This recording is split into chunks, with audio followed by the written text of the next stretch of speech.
Emiliyoni ebitano zakulema okunnyonnyola. Uwekwata ku birala. Kati obusiyazi okuvuma byali bijiramu wa ku 500 million Mpuuga. You are not answering the real question. Mpuuga, did you get the money? And for what? Lwaki bazikuwa? That's what society wants to know. Mpuuga abantu bagala umanye ebintu bibiri. Esete zebakuwa wazifunira mu tteeka ki?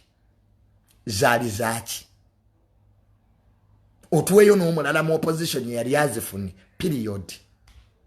Because bw'oyogerayo omulala nti ne leader of opposition yaliko yazifuna, then you have made a difference. Sigwa abasoose. But abanupu ekibalumya omutwe kyekimu. You are the only one. Walwanisa Zaake alime kutuula kwa commission eyo. Kazaake yandibyogedde.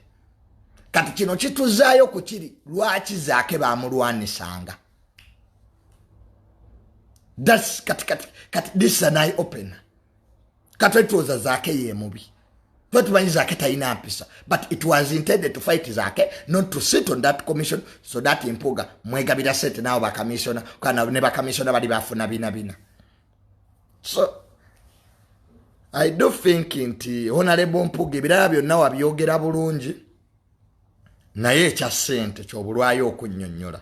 So va mu pate si yajjajjaawo,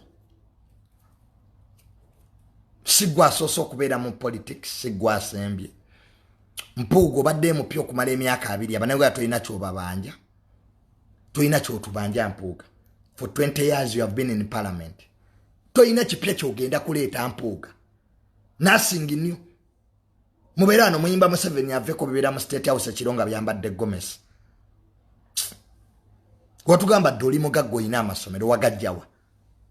Notula ntatange ensamba yannyongererako emisiri gy'emmwanyi. Lwaki togenda n'olima misiri gy'emmwanyi? Mpuuga totusumbuwa. Mpuuga tuveeko. Mpuuga twesonyiire ddala ove mu People's Party. Eri NUP y'abantu. Ogamba otya mbumbu gwe watandika NUP Mpuuga. Gwe watandika struggle z'Abannayuganda nezibaluma. Mpuuga opposition terina bwannannyini.